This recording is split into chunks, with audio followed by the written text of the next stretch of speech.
We tend to think of the past as something that's just there, buried, waiting for us to find it. But what if that's not quite right?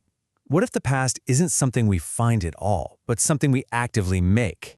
Welcome to Crisis in Perception, where we examine the systems shaping our world. This is a compressed structural companion to the deep dive. This is not a summary. This is not advice. So let's start with that really big question. How is the past actually made? We picture it as this fixed thing, right? A set of facts waiting in the ground to be dusted off. But we're about to see that the whole process is way more active, and it's happening right here in the present. Okay, so to get our heads around this, we first have to pinpoint the system we're actually looking at. We're not just talking about digging holes. We're talking about modern archaeology as this incredibly complex, knowledge-producing institution. The thing about modern archaeology is that it's not just one thing. It's a field that is basically defined by this deep internal tension. It's caught between two totally different traditions, two different ways of knowing the world, that are pretty much always in a state of conflict. And this slide really nails that conflict. On the one hand, you've got scientific rationalism. This is the push to be a hard science, objective, data-driven, looking for one single truth about a past that exists completely separate from us. But on the other hand, there's the reality of the actual work. It's an interpretive craft. It's all about skill, human judgment, and a back-and-forth dialogue with the material. This side acknowledges that, yeah, we're people in the present, building a picture of the past. Now, this internal tug-of-war isn't happening in a bubble. The whole system is being shaped by these really powerful incentives, some from inside the academic world and others from way outside. And they're pulling the discipline in completely opposite directions. First, you've got this major internal pressure. For archaeology to have authority, to get funding, to even be taken seriously as a field, it has to look and feel like a rigorous science. It needs that stamp of objectivity. So that's a huge push toward the scientific rationalism side. But then, pushing back from the outside, you have this equally powerful force. You have communities, indigenous groups, entire nations, all demanding that the past serve the needs of today. They're asking these really tough questions about identity, about who owns cultural heritage, and about getting artifacts back. And that yanks archaeology right into the messy world of politics and values. And look, these aren't just abstract ideas. They're very real. As Michael Shanks, our source for this explainer, points out, you have Native American groups forcefully asking, hey, who actually owns the stuff from our past?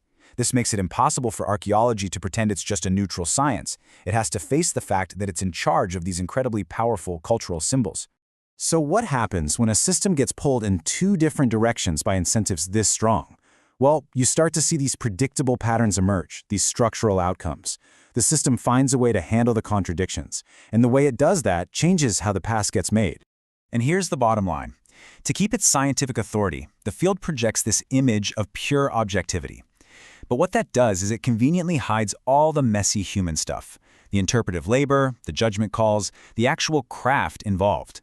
And by doing that, it allows artifacts to be presented as these fixed, solid anchors for today's identities, whether that's a national identity or a cultural one. So this gap, this massive gap between how archaeology presents itself as a pure science and how it actually works as an interpretive craft all tangled up in politics, this creates a crisis in perception. There's a huge disconnect between the public image and the day-to-day reality. Shanks just captures this perfectly. The standard way of thinking separates the source, the raw, objective data, from the resource, how that data is used in a museum or a documentary. But what he's arguing is that this separation just doesn't hold up. The very act of digging something up, of choosing what to keep, of interpreting it, it means that find is already a resource. It's a tool for building a story about the past right now. So, how does a system with such a huge contradiction at its core even keep going? To really get that, we need a better metaphor for what archaeology is actually doing. Let's just challenge our basic assumptions for a second. Is the past really like a sealed archive, a dusty library that we just need to find the key to? Or could it be something more dynamic, something more alive? This slide gives us two competing ways to think about it. The tree model is the old-school scientific view, one single truth, a fixed root in the past, and this rigid branching structure of knowledge. But maybe a better metaphor is the garden.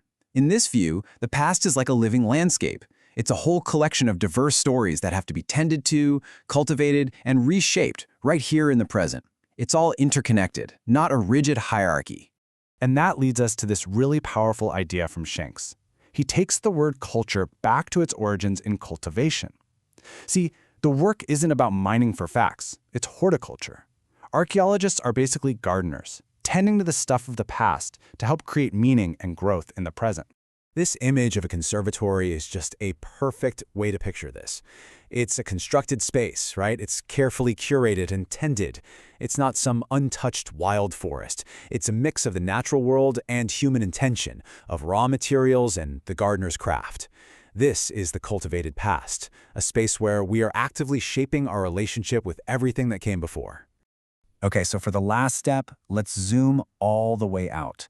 This system of archaeology isn't off on its own little island. It is deeply, deeply interconnected with the much larger systems that shape our societies and even our own sense of who we are. Think about it. Archaeology is a huge player in modern identity politics. It provides the literal material for the museums and heritage sites that build our cultural memory. Its discoveries are constantly used to support or challenge national stories. And at the end of the day, it's right at the heart of this massive debate about who even gets the authority to tell the story of the past.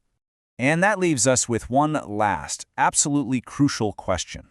If the past is a garden that we must tend, if it's something we are actively creating and cultivating in the here and now, who gets to be the gardener? Who decides which stories get watered and which ones get weeded out? That, right there, is the fundamental political question at the very heart of archaeology today. Crisis in Perception examines how systems shape belief and how better tools help us see clearly. This project is free and publicly accessible. If you'd like to support the time, tools, and research behind Crisis in Perception, you can become a supporter on Patreon. For a longer audio-based analysis of this topic, see the deep dive linked in the description. If you enjoy this kind of systems-level analysis, please like, subscribe, and comment with books or topics you'd like us to explore next.